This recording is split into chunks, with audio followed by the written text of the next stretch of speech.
Welcome to the Tuesday Review. I'm Nathan, as always joined by Callum and James in the studio. How you going, guys? Good. What's up? Good. And we are also joined by our very special producer Christian Christian in the studio. How you going, Christian? He is here. He's just shaking his head, looking at me. He's like, But I he don't doesn't- talk. He doesn't talk. He produces. He doesn't talk. That's it. He's Christian our the- silent partner. It's Christian the producer, not Christian the presenter. Thank you very much, Nathan. Yes, very good.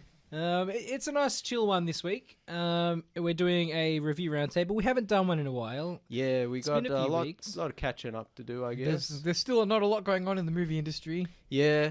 so And please bear with us. Even when a movie does come out, I'm like, okay. Yeah. Couldn't care less.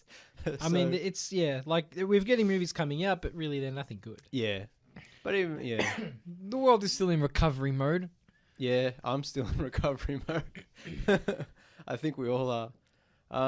But yeah, I mean, there's always something to talk about. Yeah. Well, who wants to start? You guys go first. I don't. All right, I've got a fair bit. Are you sure you want me to go first? Yeah, well, if you got the most, then you should go first. All right, I have watched The Seventh Day, the new Guy Pearce exorcism supernatural thriller. Oh, that was good. Is it called The Seventh Day? It's called The Seventh Day. It was okay. It wasn't It's good. It was it's okay. a new release. Never heard of it. Yeah. Yeah, exactly. Exactly. Yeah, that kind of points at to what kind of movie It is. wasn't. It's basically effectively a straight to DVD kind of release. Yeah. I rented it for Prime Day through Amazon Prime. Okay. It was a new release, 2021 release movie special deal. Like rent it for $3. So I rented it. Okay. Look, it's okay. It's a good exorcism thriller with an interesting twist at the end. Okay. Look, if it's on Netflix, watch it. It's nothing special. Yeah. Like you can see a lot of it coming from a mile away. Sounds like a pass to me.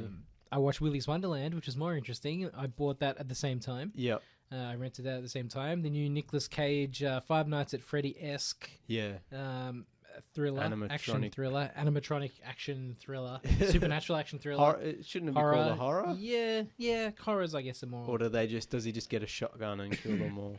It's not quite horror. Like there's nothing particularly scary. It's just like violent action kind of things with these animatronic monsters. Yeah, it's just a low budget studio, like a low budget movie where they saw the popularity of Five Nights at Freddy's. Yeah. So like we can do that.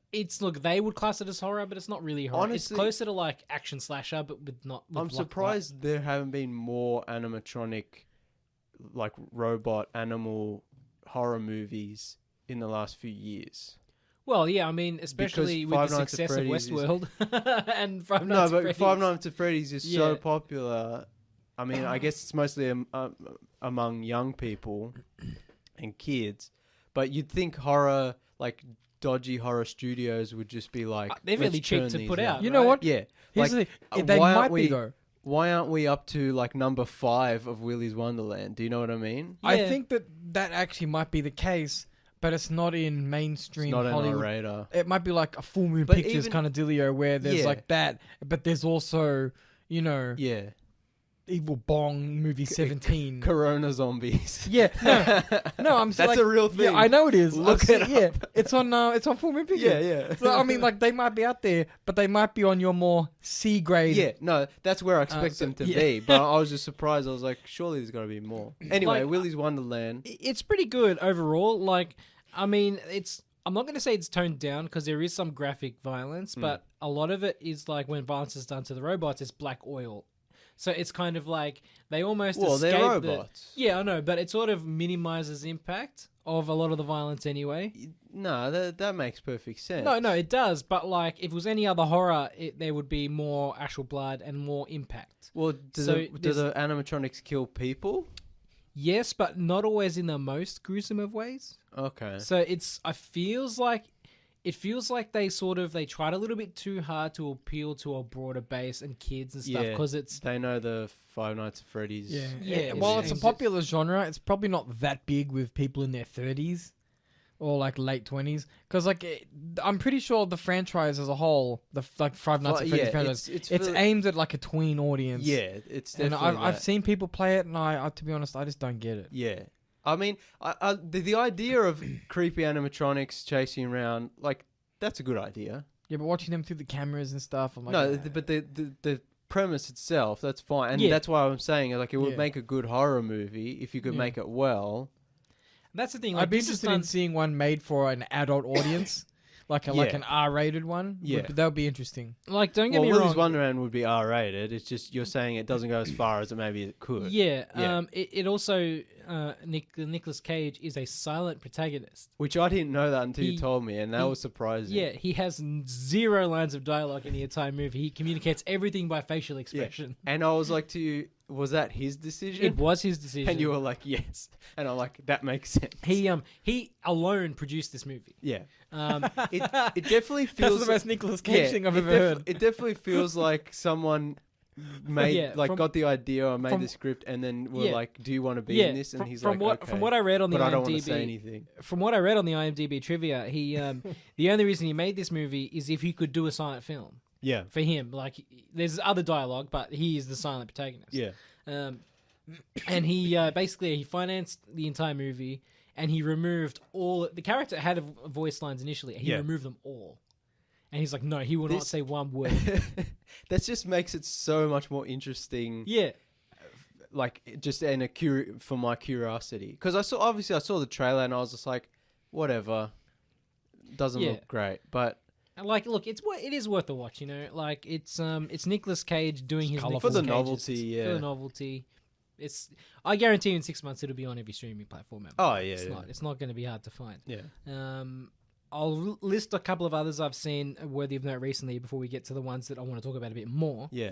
I don't have to list everything. I've watched 100 movies. But there's just a couple that I want to mention that don't really take up much time. Bleeding Steel, which was an interesting watch for me. Which one's that one? It's Jackie Chan in like 2004. Oh yeah, no, we talked about this off mic.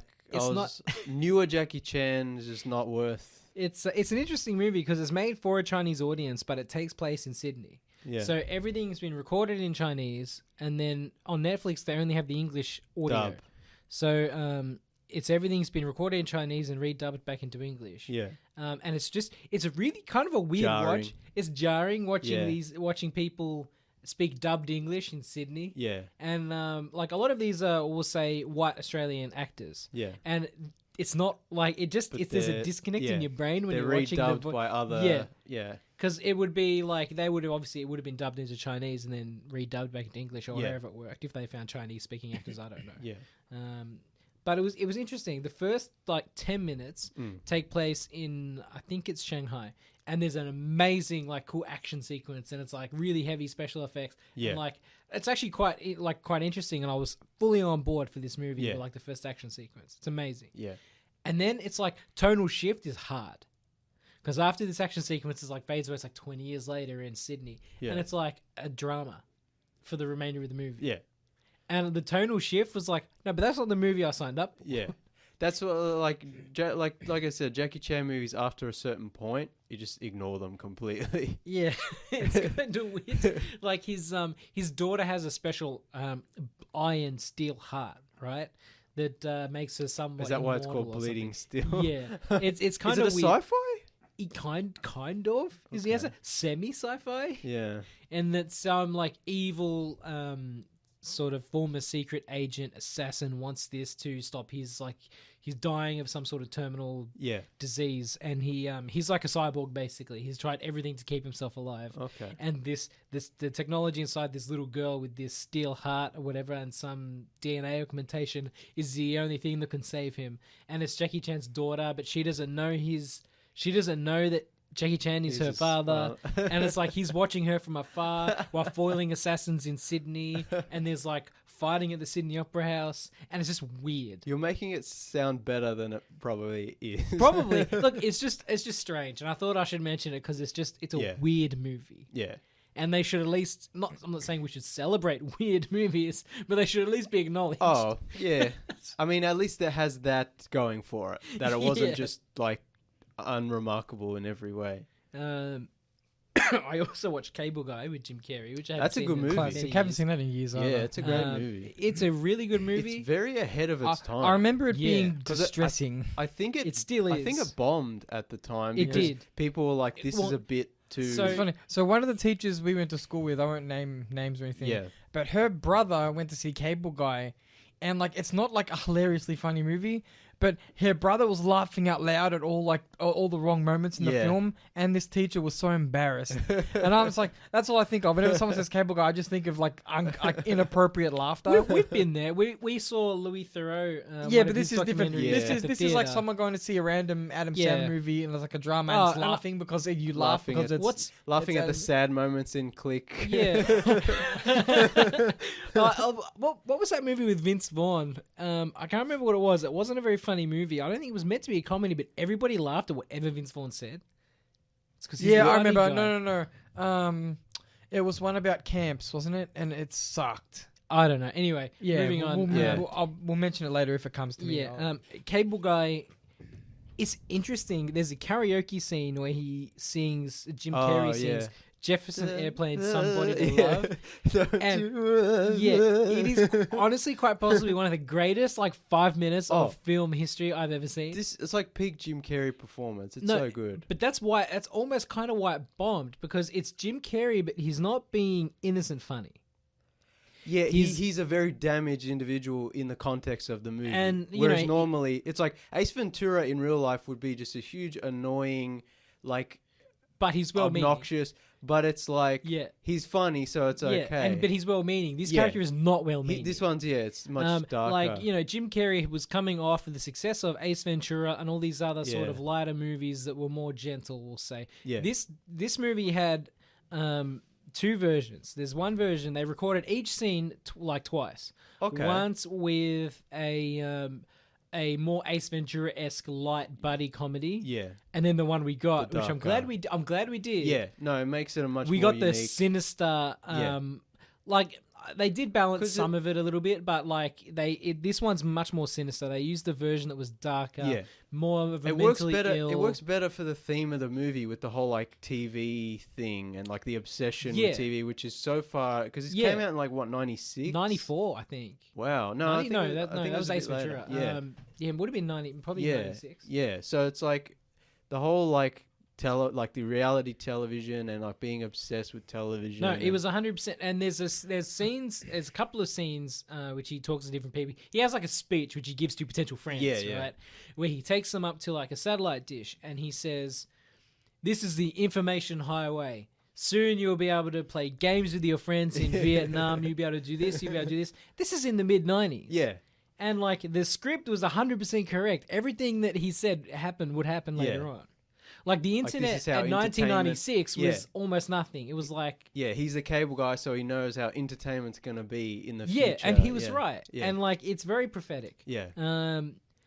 I like this movie, but it's a great movie. As Cam said, it was a little distressing. It can be distressing, but that's the point, right? Yeah. It's about a stalker. That's why people at the time it didn't do this so well, because people weren't expecting it. But again, it's that tonal shift. I guess my theme of the night is tone shifts.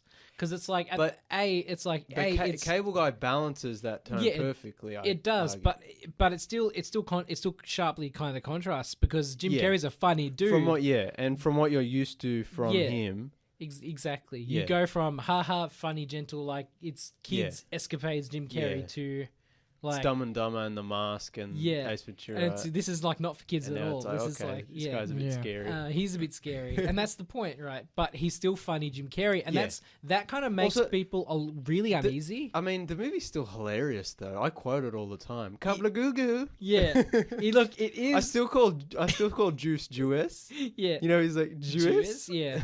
Look, it is very funny, but you're watching this movie, laughing at these jokes that Jim Carrey's making, as he's being a terrible person. Yeah, he's terrorizing this poor guy. Yeah. Yeah. Matthew Broderick I'll say it's an appreciated performance. Yeah, he's good. He's good in this. He's always good. Yeah.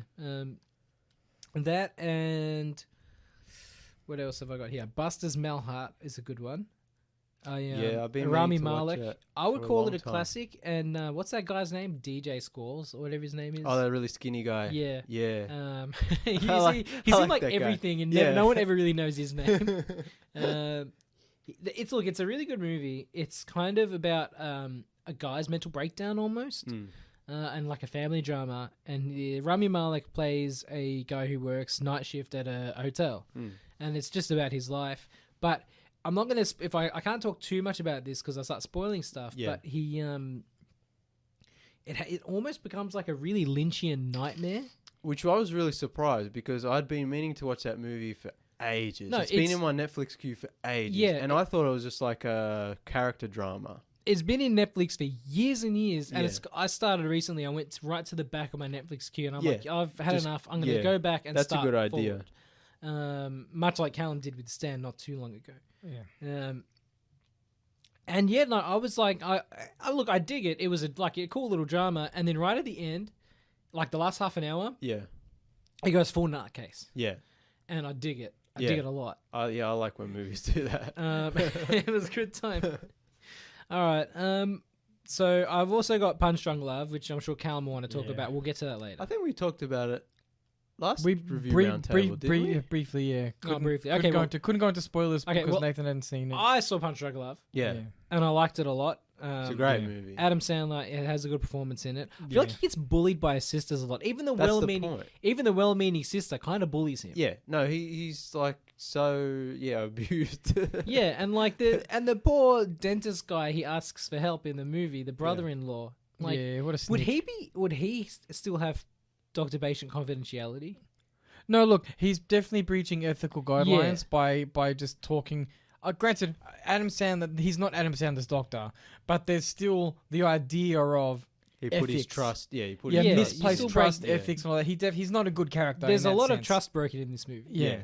But I really dug it. I thought they looked spectacular. Oh, It has yeah. one of the greatest confrontational scenes of all time. Oh, the in Philip Seymour Hoffman's store when Adam Sandler's just holding the phone receiver. Yeah. I'm like, that's awesome. Yeah. I loved it so Yeah. much. Like it's a weapon, like it's some type of mighty weapon. He's just Yeah. got the phone receiver because Oh, yeah. it's symbol. It's like the symbol also with like the blackmail. It's the phone. Yeah. He's got the receiver. He's gonna symbolically beat no, Philip but, Seymour like, Hoffman with some it. of the blackmail in this movie is really uncomfortable. Yeah. Like it's really confrontation. It's not. This- It's really. When Callum watched it for the It's first malicious, time, yeah. I was just like, this movie gave me anxiety. Yeah, it Yeah. gave me Sort anxiety. of in a good way. Yeah. Like Yeah. it's such a good movie. But I'm messaging Callum as I'm watching it. I'm like, some of this blackmail stuff is giving me. This movie's giving me anxiety. Yeah. And Callum's like, oh no, it's like it. It's He it has rounds out to a satisfying Yeah, conclusion. I was saying to you guys, I'm like the bit where he destroys the bathroom and then denies it. It's Yeah. like it's like the British Office, like on crack. Oh, I know. Yeah, and he's like, I didn't do it, yeah. and I'm like, there's no way they can prove that Adam Sandler's character did it, right? They can't prove he did it, but it's like, so you're gonna have to Still- leave. And he's like, I didn't do it. So good. Oh, Yeah. Paul Oh, Thomas man. Anderson. I mean, Oh, it's god tier. Like he's so good. one of the best directors. And yeah. as I was saying to you, like off air, I think like he was the. I want to say I don't know if there was anyone before him, but he was the first one to take Adam Sandler and use Adam Sandler's shtick of like the yelly, angry guy, and use it like for drama Yeah. and not just for like funny. Yeah, I think he must have been because Yeah, Punch Drunk Love is quite old at this point. it's 2002, I think. Yeah. Far out. Maybe- Must have been. Which is relatively early So, in his I mean, movie that was- career. That was But before too much any- before that, and we're just at Big Daddy territory. So it Yeah, must have like been. before that was just like comedy, like Yeah. Adam Sandler. So I think that was the first time Adam Sandler, like Paul Thomas Anderson, knew how to use Adam Sandler's yelly. and like take that personality. energy I and mean- redirect Yeah, it. exactly. It's my favorite. I'd say it's my favorite dramatic performance of Adam Sandler since, like, Uncut Gems. Yes, in a pure dramatic, Yeah, but in like my wits. Meyerowitz Yeah. stories is probably my second favorite. Yeah. I have to give. It's a split tie between Uncut Gems. You love and, Adam Sandler when he They're plays two- pathetic guys. They're both. Yeah. They're two different performances, though. Uncut Gems is way Yeah. different. He's closer to Meyerowitz stories a little bit, but not quite. It's very different. Yeah, no, they're two different. But like, completely it's different. in terms of his performances, it's in his top three. Yeah, definitely. My last movie that I will ramble about is Wrath of Man by Guy Ritchie. Yes, this is one when we all saw the trailer multiple times, and we were just kind of like Felt nothing. Sure, yeah, we're like sure, but it says Guy Ritchie, directed by Guy Ritchie, but I was like you couldn't tell from the trailer. For my gut feeling said produced by Guy Ritchie. Yeah, Written and directed. Yeah, I know. oh, but he it's wrote like- it as yeah. well. Wow, Look, that's so weird. it's It just doesn't I have- feel like it at all. No, it says written and directed by Guy Ritchie, but there were two co-writers. Okay, However, the I feel like most of it was written by Guy Ritchie, The He first probably 20 maybe he didn't originate the script. Maybe they Well, no, wrote it and then he rewrote it when he it's came on as weird. director. Again, tonal shift. The first 20 minutes, half an hour of dialogue is terrible. Yeah. I mean, terrible. And then it writes itself. I'm like, did Guy Ritchie write this drivel? Yeah. Or did someone... It feels like when we saw the trailer and I was like, that doesn't look like a Guy Ritchie movie. It feels like a paycheck job, but it's not a big enough movie for it to feel.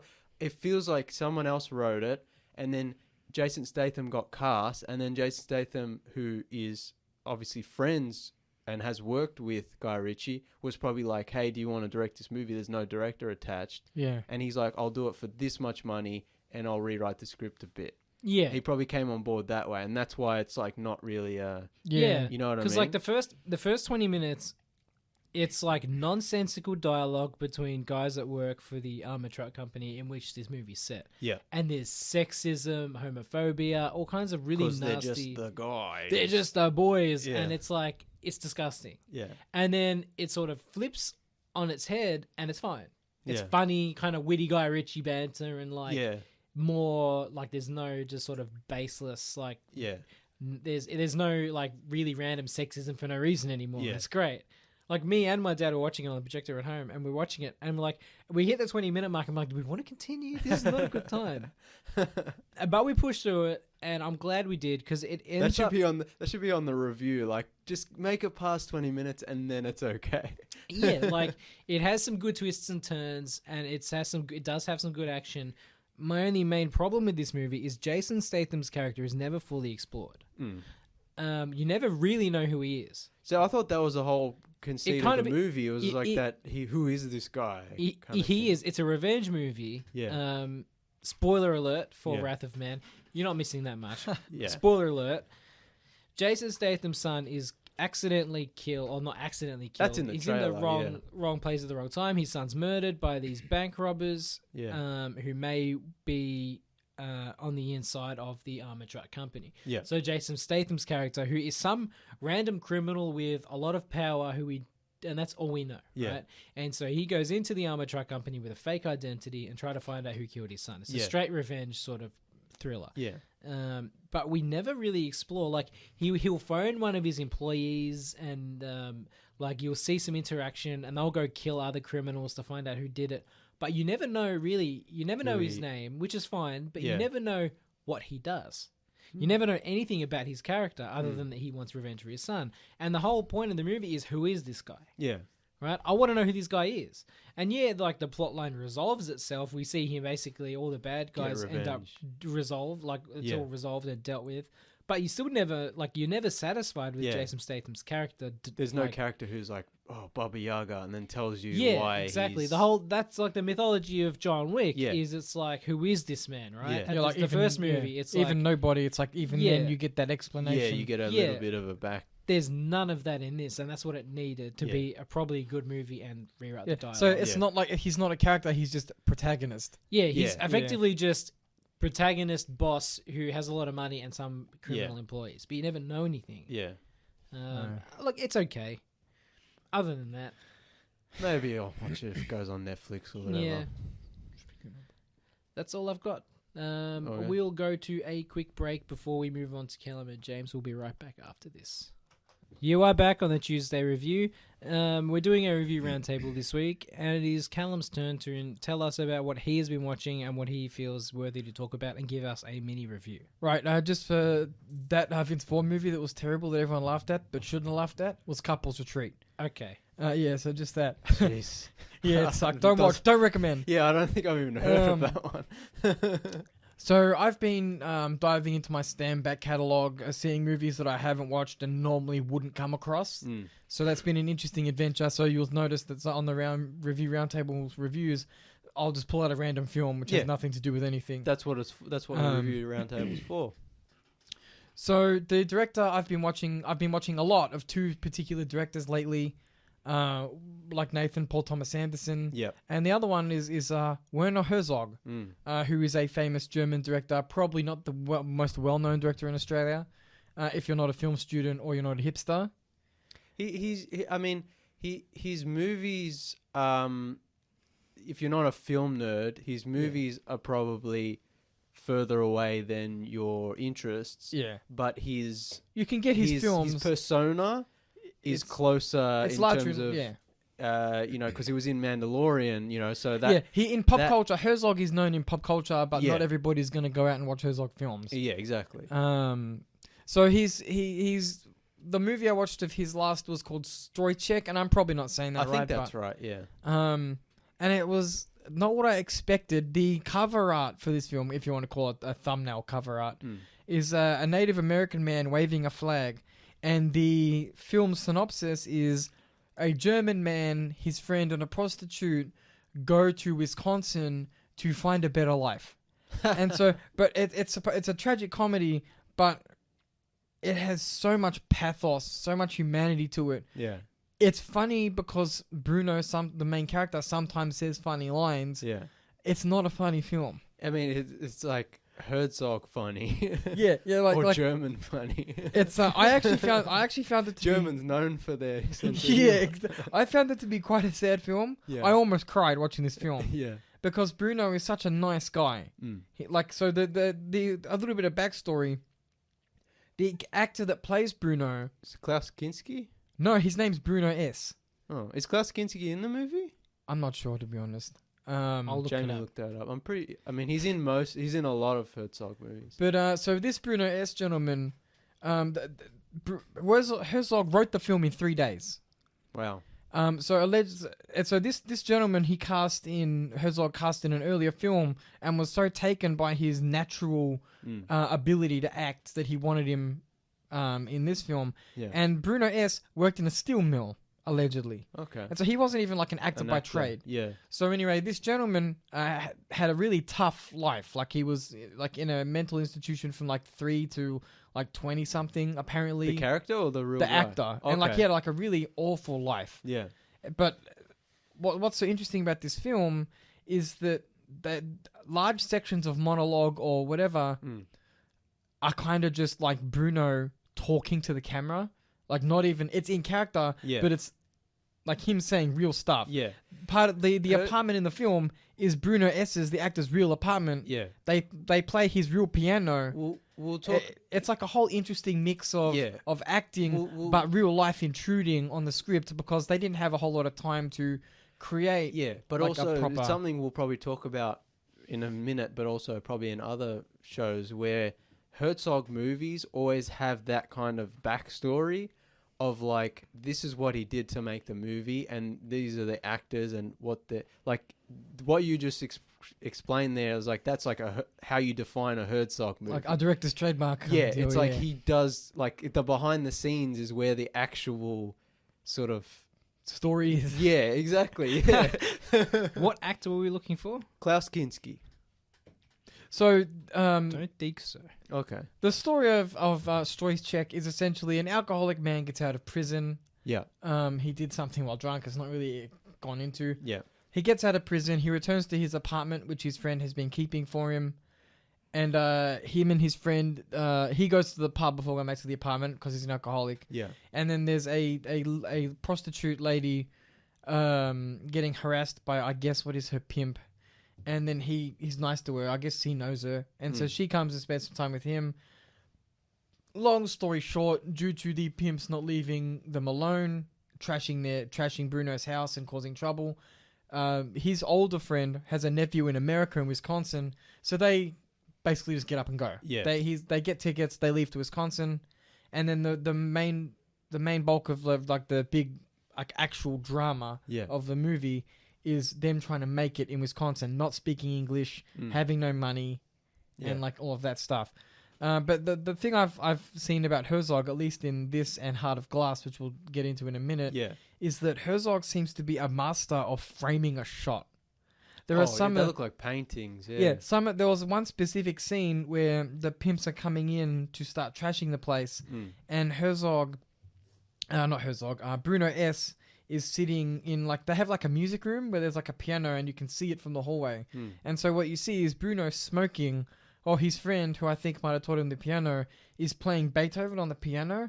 And it's one of the most beautiful scenes I've ever seen in my life. Yeah. But it's also framed by the scenes before and after it by real sadness. Mm. And it's like, like I said, I nearly cried. I'm not even joking. It was that powerful a scene. Yeah. Because you can hear them trashing his place, and Bruno's just smoking, his friend's playing the piano, and there's melancholy. Yeah, but it's also like a moment of waiting before a storm. Yeah.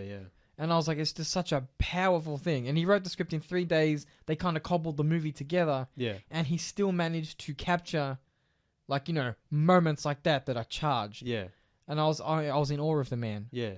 And it's even weirder because the reason the whole thing is they want to get to Wisconsin. Yeah. The reason they go to Wisconsin is because Herzog heard about the Ed Gein situation, and he's like, we need to go there. I'm serious. He was like, we need to film there. That's so all the locals you see, they're not actors. They're people. Herzog's like, hey, you want some money? I'm making a film. Yeah. And apparently they wanted to even dig up Ed Gein's dead mother. See, this is Herzog. Like I said, it's the behind the scenes. They didn't, but he wanted to. Yeah. But I think they would have gotten real trouble with the law. But can I hijack your review roundtable and then we'll segue into Heart of Glass? So what's interesting is Callum's like, oh, I'm gonna watch Heart of Glass. Werner Herzog. I'm like, all right. And what was interesting was like a few weeks before I had watched Aguirre, The Wrath of God, his like earlier film. Is that one with Bruno? No, I mean I don't know if he's in it. Klaus Kinski's in it, but yeah. And I was just like, and then you were telling me about Heart of Glass. I'm like, all right, stop. I'm gonna watch Heart of Glass as well. Yeah. But anyway, I watched Aguirre, Wrath of God, which is about like, Spanish conquistadors going to conquering South America. And then looking for the mythic city of El Dorado. Yeah. And of course, they go in the jungle and they get lost and they go crazy. And it's very 70s and very Herzog. And it was pretty cool. And of course, like I was just saying, like Herzog's behind the scenes is like just as interesting or more interesting, is more his signature than the movie itself. And there is a story. I mean, there's lots of stories, but Klaus Kinski and Werner Herzog will get into like shouting matches and fights over the direction of the movie. And apparently at one point some crew members were playing cards in a tent one night in the middle of the jungle while they were filming. And Klaus Kinski, there's conflicting reports, but either they were making too much noise and he was trying to sleep, or they were laughing and joking and they thought they were talking about him. And Klaus Kinski apparently grabbed a rifle that one of the members had and just started firing into the tent and blew a crew member's finger off. Oh my God. And Werner Herzog had to like pull the rifle away from him. And the story is that he still has that rifle. Werner Herzog still has that rifle to this day. And this is the 70s in the middle of the jungle in South America. And so I'm assuming they patched that guy up and just kept filming the next day. And Klaus Kinski was still allowed to be in the movie. So, I mean, this is what I love about old movies, especially like low budget kind of. Back in the day when the rules were a bit lax. There were no the rules. Like cowboy landscape. Yeah, it's like they got it. Oh, also the camera they used to shoot the movie, Werner Herzog stole from, I think, film school or somewhere. He got his hands on it and then just bailed out and just never gave it back. So this is what I love. It's like they just went in the jungle, dressed in like conquistador outfits, and just walked through the jungle and just filmed it. And we're like it's such a 70s guerrilla kind of guerrilla filmmaking. You don't get movies, even low budget movies now. You don't get that same sense of danger, complete disregard for safety. And I'm not saying, like, if I made a movie, I would make sure everything was safe, and I wouldn't want to. Yeah, but there's no compromises. But it's like back then, it's like that's why movies are so much just more like in your face. Dangerous, you feel the danger and you feel the, that authentic, craziness. So on the topic of Herzog, but anyway, it was funny because I watched that, and then you watch Heart of Glass, and then you watch Strojek, whatever. And I was like, all right, I have to watch Heart of Glass. So I watch Heart of Glass as well. So you take it from here with Heart of Glass. Well, it's an interesting period piece about a town. Now I used the word Lovecraftian kind of loosely because it's not. It's expressed on the surface as the core issue that the town faces, but it's more about about the fallout of that issue than it is the issue itself. Yeah. So it's about a town in like a period kind of. It's like a 1700s. Yeah. It's like a small Bavarian village, hamlet area kind of place, and essentially they have the I guess the export of this town or the primary product of this town is a strange red glass that seems to like glow like with a strangeness or something, like an inward glow. Yeah. The only person who can make the glass in the town dies, and he doesn't teach anyone else how to make the glass. Yeah. Now, this seems to have a terrible effect on the town's population. Yeah. They seem to need the glass. I don't know, at a psychological level or at a physical level. Especially like the master of the town, who's like this wealthy kind of young man. Yeah, and he's got a what's that word? Like a disease where you like I'm so fucking dumb sometimes. It starts with an A. It's like a blood disease. Oh, I know the word. Anyway, anemia. Anemia. He's an anemic, very pale. We got there. Yeah, we got there in the end. Yeah. But yeah, he's like this anemic, like wealthy guy, but he has this obsession with the ruby glass because he's like, I need it because it's like gothic. It's like a gothic story, less a Lovecraftian story, more like a Poe kind of story. He's like, I need it for my blood kind of thing. Yeah. He's like, I need it to contain me. And one of the primary characters in this story is a prophet who's based on a real prophet. Yeah. From Germany, I believe. And that they kind of go to him, how do we make the glass? You're the prophet, tell us. And he's like, I can't tell you. Yeah. And like they kind of bother him all the time. Everything he says seems to come true. Yeah. And then the townspeople don't believe him, but then he'll say something and it'll happen. It's like a kind of dark, whimsical story. Yeah. And it ends with a final vision, which seems to have nothing to do with the core story. Yeah. I think it's more of a coda, if that makes sense. Like it has nothing to do with them. It's like a Herzog message in encrypted form. Because I watched the movie and then I rewound it 15-20 minutes and I put on the commentary and I was like, I want to see what, because I got the Blu-ray, the Herzog Blu-ray box set, and I didn't. So as you go through them on streaming, I'll go through them on my set and then we can talk about them.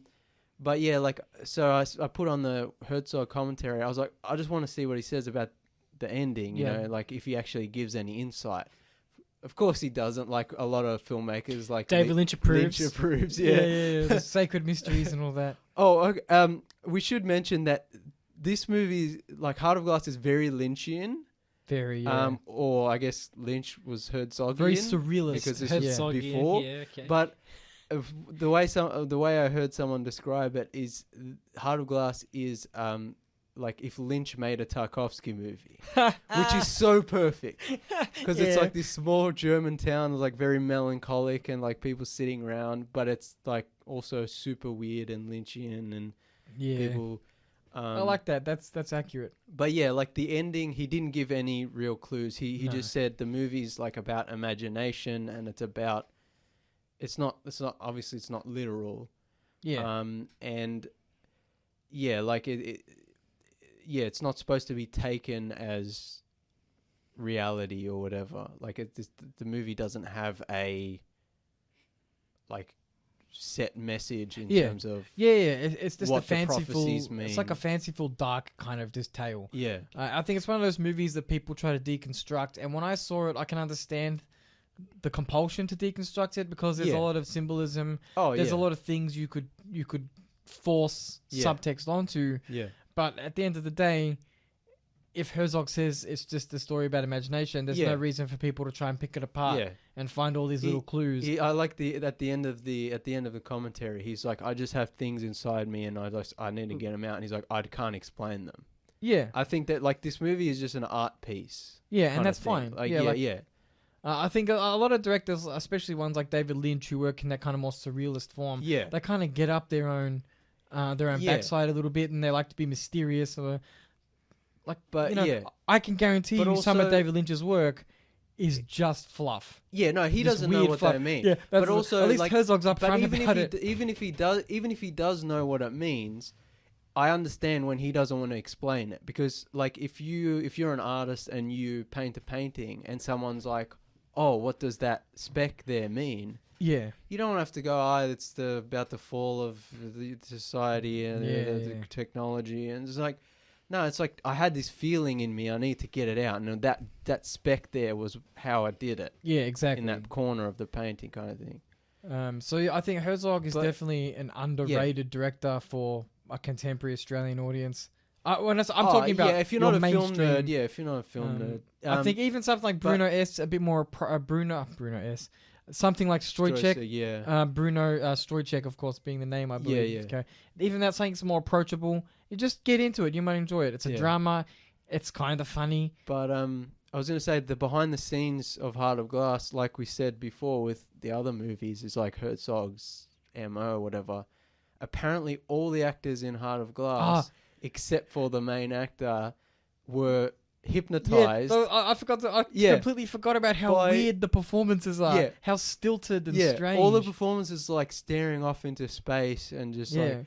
And apparently Herzog personally hypnotized all the actors. All of them, who were mostly non-actors who were just replied to an ad in the paper saying, do you want to be in a movie? Yeah, he told them their lines and they'd repeat it in this really weird way. Or he would say, you've walked into the room and you see this, and now what do you say? And like, either that or he would actually give him the lines. Which makes it even more, in a way, like gothic-y, weird, because it's like there's a force over the town. Like that's the thing is, it's like the whole movie. Not literally, but there's like a miasma to the performances. Yeah, it's like pervasive. There's something else. Yeah, you don't know what it is. Even Herzog himself probably doesn't know what it is, but it's there and you can feel it. It's very atmospheric, and every single shot looks like a classical painting. Yeah, beautiful. It's a beautiful movie. Yeah, and it probably cost little money. It probably wouldn't have been a very big budget movie. So check out Herzog. Definitely worth a watch. Yeah. Like her god. So the other movie I watched recently was Capote, which is of course very famous. 2007. I don't know if it's very famous. It's pretty big. Philip Seymour Hoffman's one of his big roles. How many people can you go around and say, have you seen Capote? Or even, I'll one-up you. How many people do you know who Truman Capote is? That's also true. I don't think many people would be like, Our producer Christian, have you heard of Truman Capote before? Of course he hasn't. He's nodding his head yes. We established he's a producer, and two, he doesn't watch. The last movie he watched came out 15 years ago. We established this off mic. Okay. All right. Yeah. Fair point. So I thought it was because I read In Cold Blood. I thought it was I couldn't put it down the minute I got it to the minute I finished it. I just read the whole thing. Beautiful book, heartbreaking story. And it's a question for you who's seen it. Have you read the book In Cold Blood? No. Okay. I saw the movie, but not the same. There's a part of the film where Capote's talking to, I'm guessing his publisher. I can't remember exactly who he's talking to. I don't think it's Nell. But he says that this is going to be the best book of the decade. And I'm like, is that the director forcing what we know to be reality onto Capote? Do you know what I mean? Is that him saying, I know that... It's a bit of creative license. I'm like, did Capote actually say that? Was he so sure of himself? Or is that us knowing now that In Cold Blood changed everything about non-fiction novels? Yeah. I was just like, because I felt that was for me, it broke the fourth wall for me, because I'm like... it might have basis in reality. Don't get me wrong, I'm sure he was egotistical. Yeah, it seems like something he might have said. But also in the movie, it's like it becomes so personal to him. It starts off and that even comes through in the book. Yeah, because he had a very strange relationship with Perry. They kind of downplay his relationship with the other gentleman. Yeah. But he did talk to both of them at length. Yeah. But his relationship with Perry was very strong. Yeah. Which is kind of suspicious. He was a murderer after all. Yeah. But he had a very complicated life and stories. Yeah. Capote was all about that. Exactly, yeah. And it's also an interesting... Yeah, it's about sympathizing with someone who... it's about... they did terrible things, but they're both... Especially Perry, he's, remorseful, remorseful human being. Yeah. But But for me, it was just striking that like the transformation of Philip Seymour Hoffman, he became Capote. Philip Seymour Hoffman is Like, just he amazing in every role. Like, don't get me wrong, like there are actors who do great, but it's just like he is a person being this. This was like Capote. He did the voice alone. I tried to put myself in that position of putting on that really strange, whiny, high pitched voice for like hours and hours, and I'm like, I don't know how I could do it. Because I didn't know he sounded like that. I looked up interviews with Capote. He sounds exactly the same. That's how he's like a ridiculous person. And he lost 40. He lost like 40 pounds for the role too. He's like a larger than life figure. And the last movie I want to talk about while I've got time is a really strange documentary that I think everybody should check out. It has to do with UFOs. Maybe a content warning. Check it out if you're over 18, because it does include some graphic depictions of sex. But it's not as bizarre. It's way more bizarre than I'm going to make it out to be. Yeah, I was going to say, I was like, wait, wasn't this about UFOs? It's called Live and Sources, and it's about a gentleman who says he was abducted by aliens and they did things to him. Now, the reason this movie is so great is because the director says nothing. He essentially just has a camera. He found this guy who's like an actual artist who makes beautiful artwork. But he also makes strange artwork representing what he says he's been through. Which is like the framing mechanism of the documentary is this guy showing the paintings and explaining the stories behind them as he's gearing up for an exhibition of his paintings. Okay. So essentially the director doesn't say anything. All he does is place the camera down and then the guy explains his story, goes through it. He even starts to express seeds of doubt kind of to the audience without the director kind of enforcing his view. So it's a very gentle documentary in the sense that there's no directorial message in that sense. So it's like either you believe him or you don't at the end of the day. But what I found was because it's a very short documentary. So the guy, you basically burn through like years of this guy's life in an hour. But what's so interesting about it is, like, he will say, I went through this experience and it was okay. And then he'll show the painting and he's screaming in the painting. So there's a disconnect between what he says and what he experiences in some of the paintings, which I think is really interesting. And then the story itself, I mean, I'm not going to spoil it for anyone, but the story is out of this world. But the story he says is also just really interesting from a storytelling perspective, especially if you're into science fiction. But it was super sad. The guy had a sad life. A lot of people who've seen it, because I did some research to see how other people are feeling about it, because there's not thousands of reviews for this film around. There's you get like the Rotten Tomatoes reviews, and that's pretty much it. And my feeling was that something terrible happened to this man when he was a young boy. And then he probably abused. He created this like cover screen. Which is apparently not uncommon for people to create a series of events to protect them. To deal with the trauma. And that's what I think likely happened. Sorry, I didn't. We're not asking Siri what happened. You didn't even say something that sounded like Siri. It's the aliens. I'm talking about UFOs, so they're listening. It's the government. So I think if you're into like documentary specifically, like you could disregard the alien aspect entirely, and it's just an interesting documentary about an artist who may or may not have created false memories to cope with something that happened. And it's just like I said, like it's like a engaging with someone emotionally kind of documentary, and it's only an hour. So if you're interested in seeing something weird, kind of fun, because like he's a nice guy, he's fun. They interview a whole bunch of interesting people. You get to see the weird art exhibition. It's a kind of interesting film. It's quirky, and I think we should support like quirky little weird documentaries. And if you like aliens, it's right up your alley, probably. We're all tinfoil hat. To an extent. There's a limit. Like I said, though, advisory warning, because you do see some pretty graphic stuff in the paintings. You don't see any, like, visual, physical, kind of like in real life stuff. But the paintings, confronting material. The paintings and the themes as well. The themes are very confronting. Okay. But let's, use your discretion. Sounds interesting. And Look, we've only got 10 minutes left, but what have you been? Well, do you guys want to watching? just? I got lots of stuff. So you guys just pick a decade, and I can All talk right. about the 80s. All right, let's see. All right, here's a good one. So the last movie I watched from the 80s was Demons 2, 1986. So obviously I have to talk about Demons 1 and 2 together. So I get a bit of a... So I think I've mentioned before on the show, I'm a big fan of like old 70s, 80s Italian horror movies, Giallo, super gory, kind of sleazy, that kind of genre of horror films. And in the 70s and 80s, every time a big American movie came out and was successful, Italy would make It was an Italian rip-off. a million like knockoffs. low budget like knockoff versions.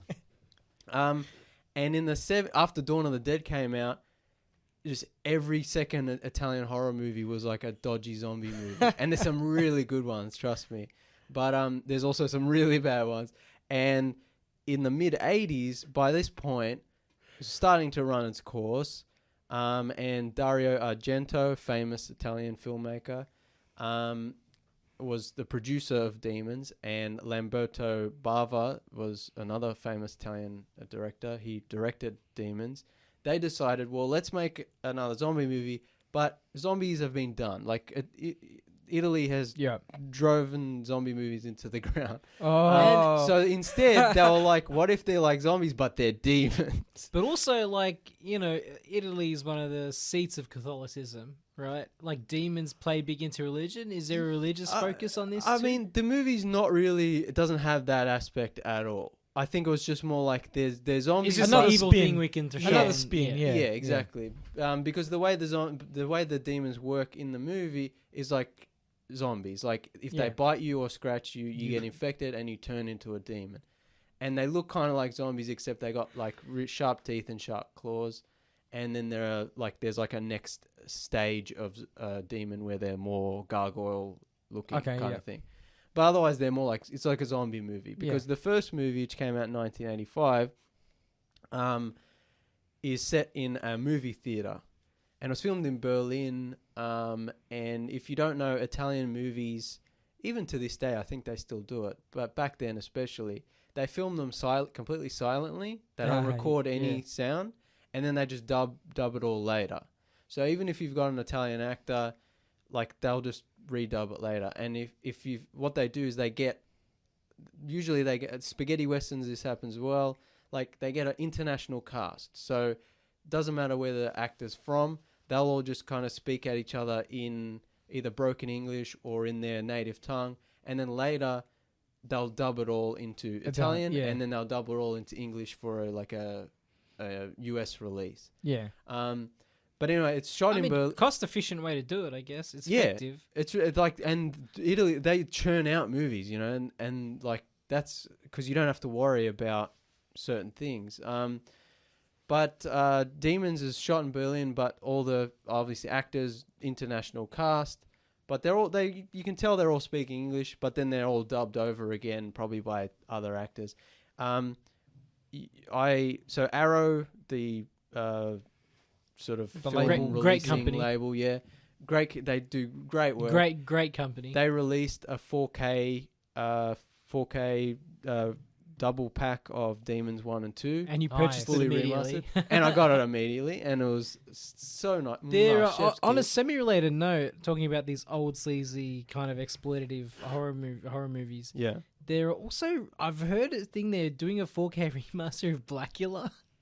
Yeah, why not? That's awesome. That's interesting. Yeah. But anyway, so I decided to watch the US dub of Demons. And it's set in the movie theater, and it's like there's a guy holding out there's a guy at like a train station handing out like free tickets to this screening. So he gets people to come to the cinema. Also, the 4K set comes with a replica of the gold ticket that you get that they have in the movie, which is cool. Anyway, so all these people, like what do you call it? Eclectic cast of different people, all end up in this movie theater, and it's like a horror movie, and then the horror movie starts to sort of quote unquote come to life, and then the people in the audience get infected with this kind of demon virus, and then they attack each other and they infect, and they're kind of there's a supernatural force holding them in the theater, and it's like they kind of have to. It's like a zombie movie. The survivors have to band together and like barricade the doors and make sure you're not scratched or bitten, and yeah, it's really fun, really 80s, really colorful, cool synthy rock soundtrack, gory, super gory, great practical effects. You know, old Italian horror movies, like obviously the budget probably wasn't very high, but some of the practical effects, incredible. So good. I mean, we talked about this before. You don't need $1 million in practical effects to make it look good. Yeah. What they do with probably limited resources is incredible, and it's so much better than whatever other crap we're getting today, and also it's more gory and in your face than stuff we get today, because a lot of stuff now is just kind of like doesn't. It's like everything has to appeal to the. It's like we're just talking about with like 70s movies. It's like doesn't feel dangerous anymore. Yeah, you know. But anyway, yeah, Demon's really fun. And then Demons 2, I watched that. Not as good, but still really fun, gory, over the top, colourful. This one's set in an apartment building. And this time around, the TV is where the sort of demon virus is being transmitted. Which is interesting if you think about it, because the first movie is about cinema, the second movie is about TV. It's like... gives me Cell vibes. Yeah, it's like it's kind of like... It's not in your face about it, but it's like if you kind of think about it a bit, it's like there's like a bit of subtext of like is addiction to technology. Not just that, but like other is the director, you know, and the writer and the producer like making a comment on like people being outraged by the violence in movies. Yeah. And it's like, oh, the violence is going to come out and turn you into a demon, or, you know. Yeah. Or is it about like the death of cinema and then the rise of television kind of thing? Like it's just interesting, and it's all wrapped. There's angles, yeah. It's wrapped in this sleazy kind of in your face kind of gory horror movie. So yeah, a lot of fun. And yeah, I love. There's a very specific kind of comfort I get, and I'm assuming other people get, from watching like old gory horror movies. Yeah. It's hard to explain, because what you're watching is disturbing, but the way it's presented, it's like, I don't know, calming isn't the right word.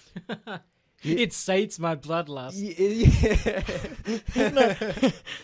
You know what I mean? It's like watching a comedy from 2020.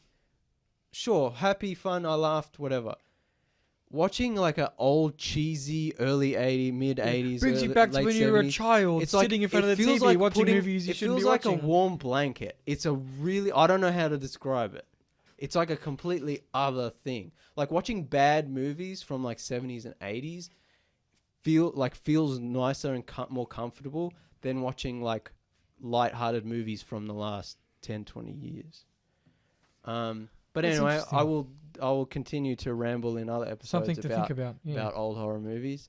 We've run out of time. Thanks for listening. We hope you enjoyed our eclectic little roundtable here. Yes. Rate, review, and subscribe on all the platforms. iTunes, Spotify, Apple Podcasts. Follow us on all the social medias. Shout Engine. Yeah. No one listens to Shout Engine, Ring but the bell. yeah, follow us on social medias, and yeah, we hope you enjoyed this episode, and we'll see you next week, hopefully. Special thanks to Christian for producing this one. Yeah, thanks for producer Christian. Adios, cousins.